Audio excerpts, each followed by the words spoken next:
We met back in college. I was a senior in college. She was a freshman, and you know, this was back before the Ultimate Fighter started. Actually, I started a mixed martial arts club at Central Washington University, and I wanted to create awareness about the sport. And we had another fight team that was about 30 minutes away, and I thought, oh, there's nothing better to try to start an MMA team at the college. Maybe I can steal some good athletes from there to our fight team, you know, create awareness about the sport, maybe get more people from the college to come down and watch our event shows that we were throwing on, which basically help fundraise our gym.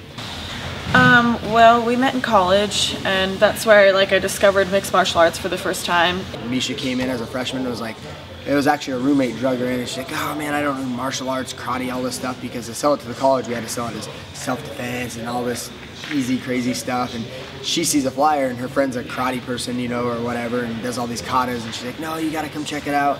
So they came in there, and they saw that we're like a bunch of wrestlers just killing each other, like beating the crap out of each other, and her little karate friend's like, yeah, I don't think this is for me. And Miesha's like, whoa, you guys are college wrestlers, this is awesome. You know, I went in there as, you know, just a wrestler, never even heard of the UFC or anything, and you know, he was a student there at the college. He was a senior and I was a freshman, and I was like, oh, this guy's cute, you know, he's a wrestler and this and that, and I was like, oh, he's really cute, and he was really sweet. He always walked me back to my dorm to make sure I was safe, like after, you know, because it would usually be dark, like I think it was like 6 to 8 was the class times, 2 days a week, so he'd always like walk me back and make sure I was, you know, he was always a gentleman.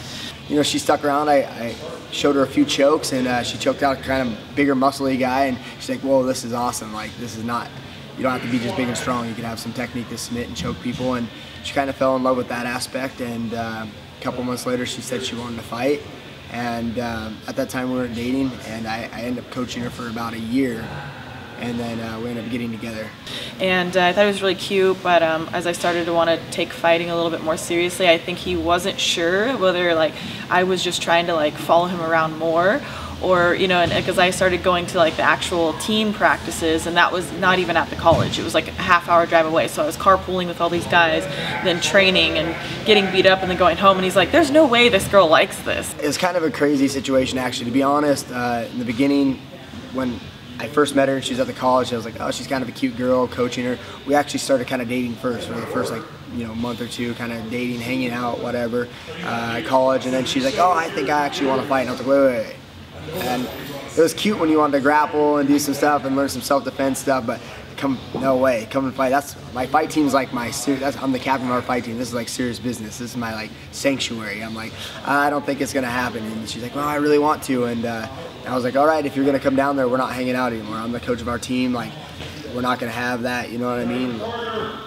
It's me or the team. And sure enough, I thought she was gonna pick me. I'm a cool senior guy in college, and next thing you know, she shows up to practice. I'm like, what the heck? You know, there's no way possible. She's just probably following me around, wants to spend time with me as much as she can. She's turning into a stalker. So he like cut me off, and I was pretty devastated about it for a little while, but you know, he kind of was just like put it out there like, hey, you know, if you want to keep, you know, dating or seeing each other, see where this goes, then, you know, you can't come to fight practice. He's like, because I'm the team captain and it looks really bad, you know. So he's like that, or we keep it strictly professional and you can come and train as much as you want to. And so I chose the latter, even though I wanted both.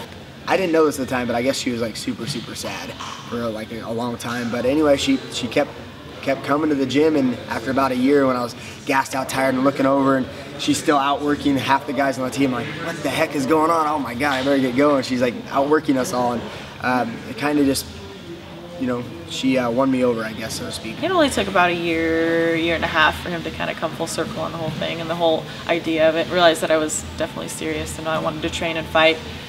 Yeah. I didn't really, I was kind of old-fashioned. I wouldn't say believe in women's MMA, but it was kind of rough for me, you know, like, I don't know, man, you know. And she proved to me that they could be just as mentally strong and physically, you know, gifted as the male talent. She won me over.